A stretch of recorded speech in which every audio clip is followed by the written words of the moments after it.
and welcome to the 65th episode of the Intermission Show at SLO REP. Happy Thanksgiving month, everyone. It is Friday, November 6, 2020, and we have an absolutely turkey-consuming, gut-booming, in-laws fuming show for you today. Like everything we do here at SLO REP, this show would not be possible without the support of some extremely generous folks who've been tuning in 2 or 3 times a week since we started the show back in April.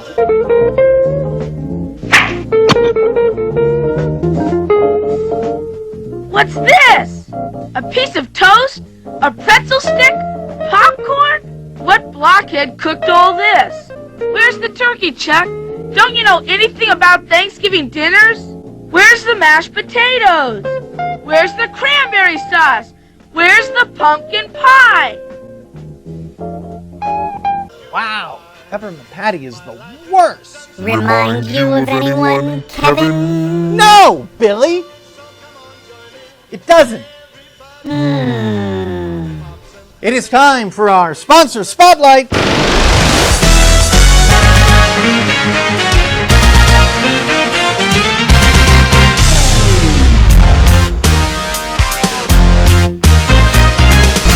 Today, the board and staff of SLO REP would like to give thanks to several extremely generous souls who sponsored full productions or artistic team members which were ultimately canceled last season due to the COVID-19 crisis. All of these sponsors not only agreed to sponsor these shows way back in March of 2018, Doesn't that seem like a lifetime ago? but also selflessly offered to fulfill their sponsorships even after these shows were canceled back in March. They have been instrumental in helping SLO REP survive during this challenging time, and we cannot thank them enough for their support of this organization.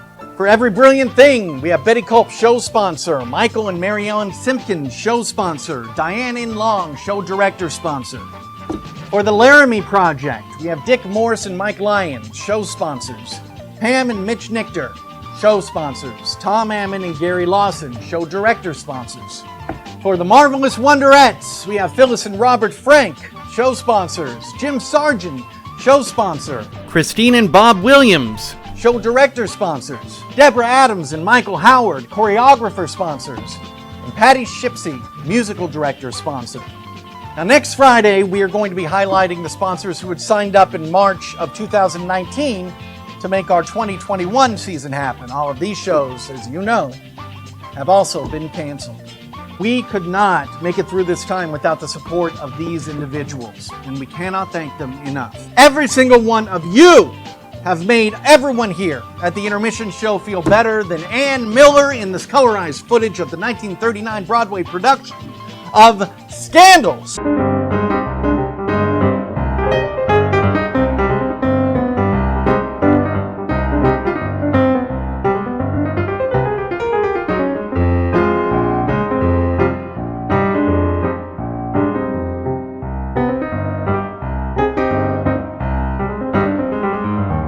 We're going to open up the SLO REP Vault and look back on one of our favorite comedies, 2016's production of The Nerd, directed by Susie Newman. And yes, sirree, Bob, it is our favorite day of the week. It is Friday! Which means that KERRY DIMAGGio will be magically beamed into the show to introduce some remarkable young artists. And finally, we will turn the SLO REP spotlight toward another amazing BIPOC playwright as we discuss Lauren Yee's mind-bending play, King of the Yees. Thank you so much for joining us.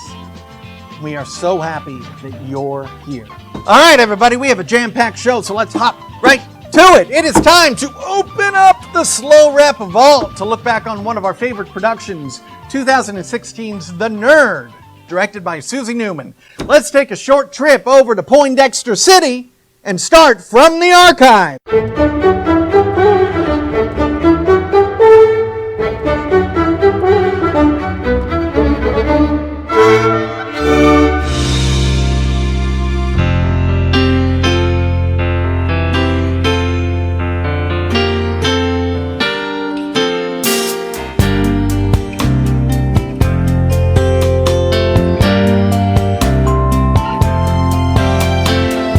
Stay at home and watch TV.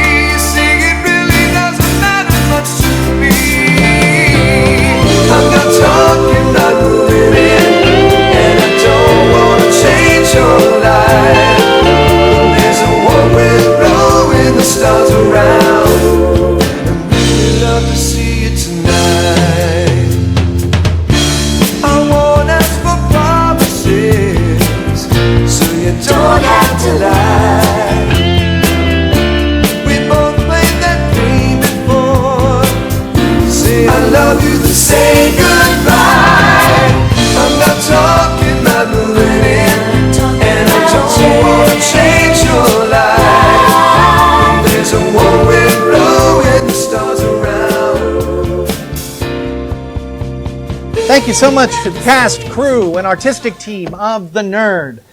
I can still smell that cottage cheese. We miss all of you so much and can't wait to welcome you back to SLO REP in person very soon. All right, everybody, it is our favorite day of the week. It is! Oh yeah, throw your neighborhood in the air. If you don't care, oh yeah, throw your neighborhood. Which means it's time to beam KERRY DIMAGGIO into the show, Eddie Haskell style, to introduce some remarkable young artists who have submitted work for this week's assignment. It is time for our ACT Spotlight.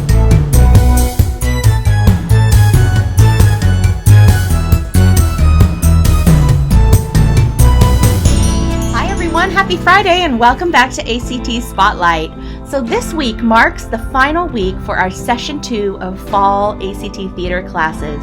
And that means that we had some wonderful class sharings this week so that students enrolled in those classes could share their hard work with their family and friends. So we've spent the week here at ACT gathering props and costumes and doing some final dress rehearsals for these sharings. And as you can see, I've got quite a mess of costume and prop stuff behind my desk to put away. But I'm excited to share with you a couple of short clips from some of these sharings. You are going to see the Lorax, which was performed by our Take the Stage class, and Anansi and the Moss Covered Rock, which was performed by our Storybook Adventures class. Take a look. One day, Anansi the spider was walking through the forest. Suddenly caught her eye. How interesting! Isn't this a strange moss-covered rock? Everything went black. An hour later, Anansi woke up. Oh my head! I was walking along the path when something caught my eye. I said, "Isn't this a strange moss-covered rock?"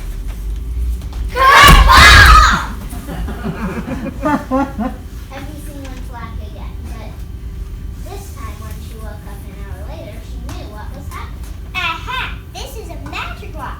Whenever anybody comes along and says the magic word, isn't this a down your feet goes. This is a thing to know, and I know just how to use it. So, catch. What is it? It's a truffula seed. It's the last one of them all. You're in charge of the last truffula seed. And truffula trees are what everyone needs. Plant a new truffula, treat it with care. Give it clean water and feed it fresh air. Grow a forest, protect it from axes that hack. Swim the Lord in all of his friends. Then come back.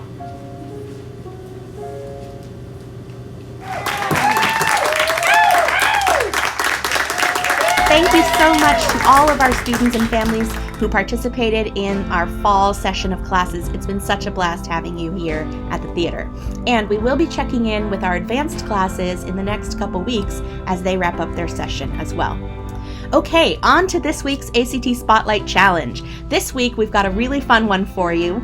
We're going to be doing another dance tutorial with Trevin. So if you are interested in learning a short piece of choreography to the song Morning Person from Shrek the Musical, head on over to the ACT Spotlight page. You can check out Trevin's excellent tutorial on this piece of dance that he's put together to this song. Practice, practice, practice, and when you feel like you've got the steps down and you're feeling confident, record a video for us and send it along to be featured in next week's intermission show on Friday.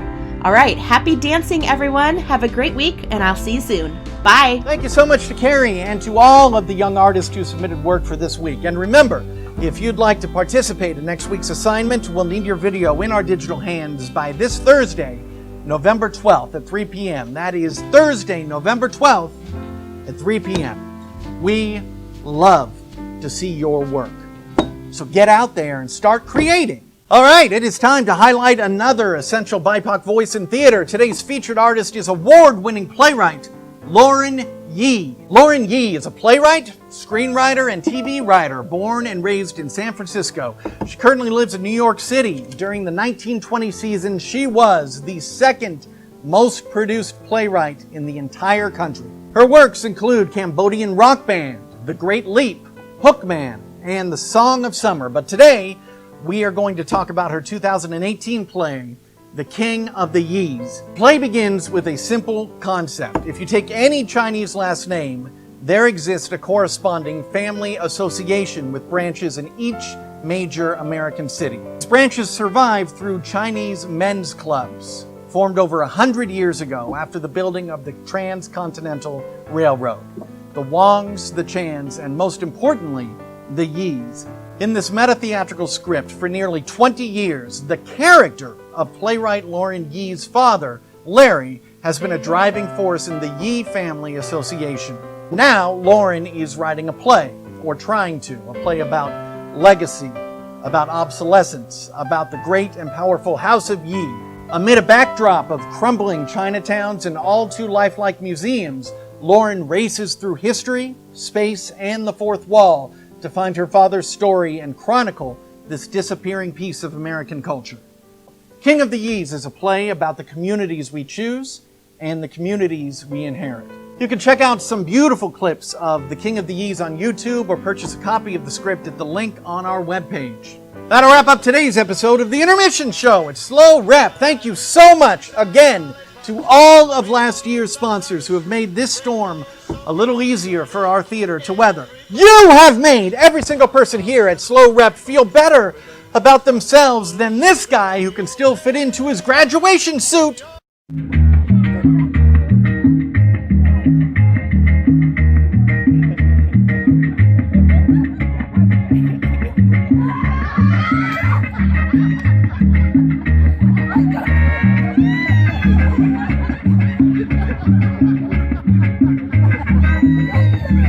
And as always, thank you to all of our medical personnel, essential workers, county and city officials, and everyone who is working around the clock to bring this crisis to an end as soon as possible. We cannot thank you enough. Thank you so much for joining us, everyone. Hug who you are allowed to hug, and we will see you next Friday. Have a great weekend. Wear your mask.